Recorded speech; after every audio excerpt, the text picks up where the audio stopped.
Welcome back to Learning CSS. Let me show you how you can set up a counter, for example, for a table of contents. It's a little bit intimidating at first, but we'll go over this step by step in 3 different sections.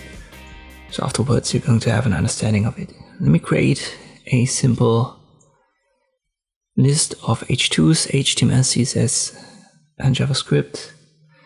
And we want to have kind of like a simple counter that makes it 1, 2, 3.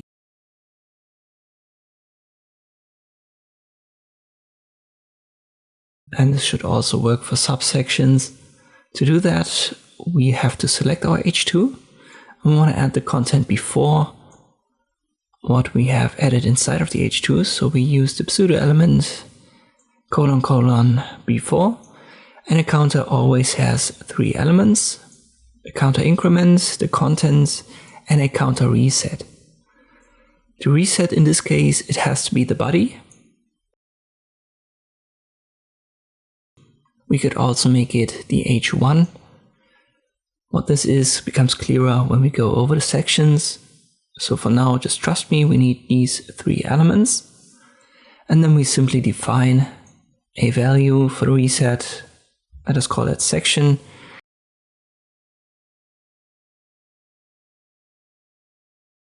And now we add the section as the increment.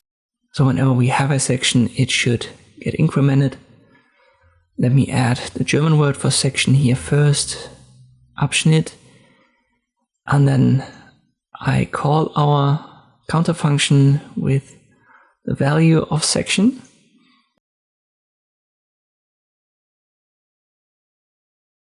And as this is the main section, I change it. So all of these values are now main section.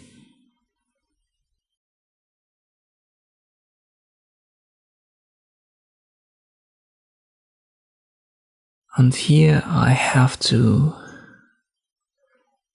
add quotation marks, colon, spacing quotation marks. I need another spacing after Abschnitt to have spacing between the word and the number. And you can see the opening and closing, so we need to have pairs always for it to run. Let me change it to section.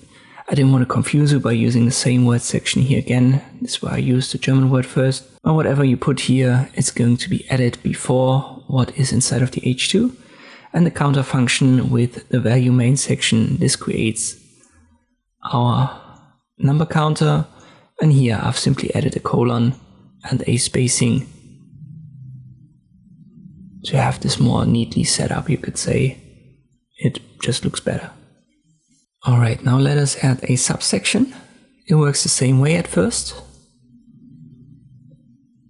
We use H3s. I make that for CSS. Let's make it basic positioning animation.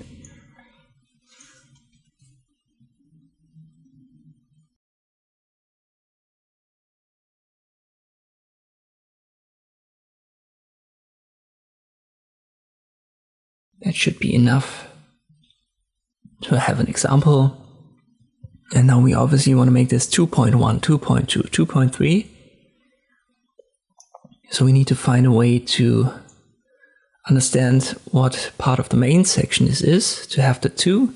And then we need another increment to have this 0.1, 0.2, 0.3. At first it works the same, so H3 colon before, or colon before. I need a counter increment, a content, and a counter reset. Let us stick to what we've got here, our H3 at first. I add subsection 1.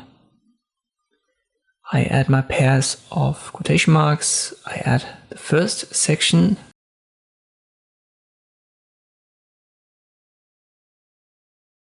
Then the counter. I make this our subsection 1. And then we need to add colon, spacing, and here a semicolon. If I refresh this now, the before already worked. It should be 2 colons after the H3, but it still runs.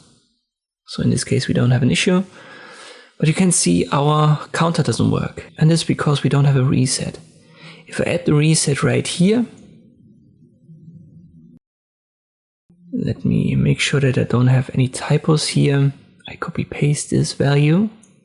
So it should be subsection 1 for all 3 values.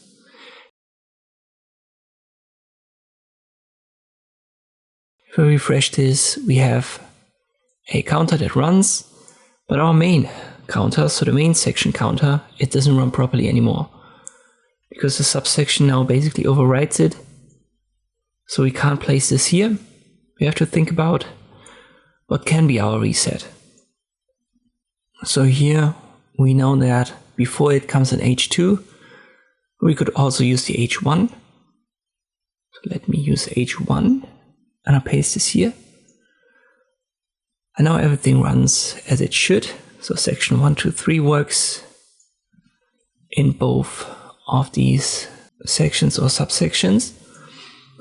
But before it, we wanted to add our main section counter. So I simply add this here, counter, main section.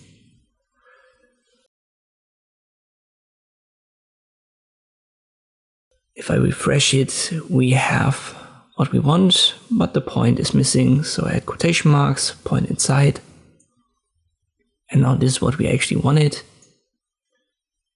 And it kind of looks better if I get rid of the section part here. I can get rid of this pair of quotation marks as well. Alright, everything looks good. But if I add another H3 subsection, for example, for JavaScript, you can see we run into another problem.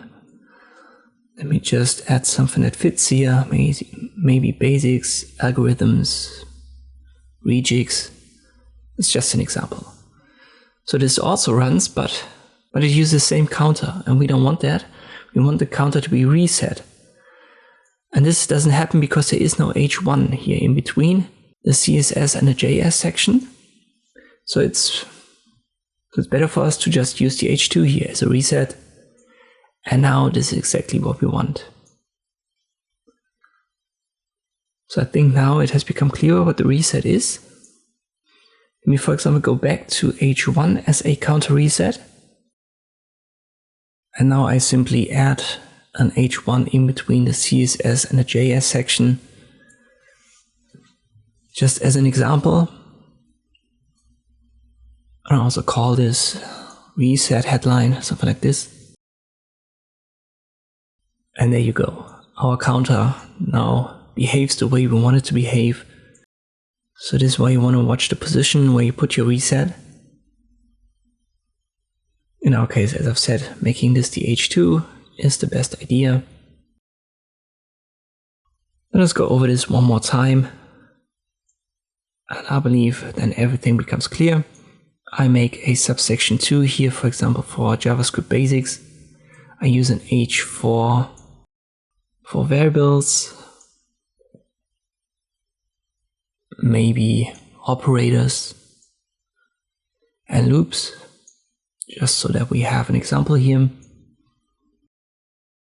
And we obviously wanted this to be 3.1.1, 3.1.2, and so forth.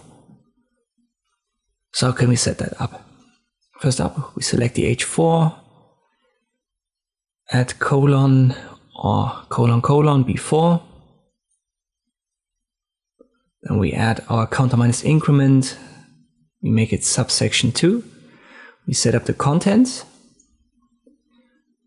As a counter, we first use the main section, which would give us the 3. Then we add quotation marks with a point in between.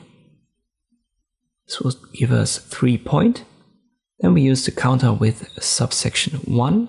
This would give us 3.1. And then again, quotation marks with a point. Oh, let me fix this here, obviously subsection 1. And finally, counter subsection 2. So this would then be the counter that would increment in the H4. And again, quotation marks with a colon and a space. Everything is set up properly, but we need our reset. And where's the best place? Well, this would obviously be the H3 here. So we add it right here, H3, curly brackets, counter minus reset, and the value should be subsection 2. Now I refresh it and you can see we have 3.1.1, 3.1.2 and so forth. And even if we would copy paste this, let's say here for the algorithms, you can see it still works, it gets resetted properly, and that's exactly what we want. As I've said, a little bit more complex, intimidating at first, but when you go over this step by step, I believe it's fairly easy to understand. I hope this video was helpful, thank you for watching, and I'll see you next time.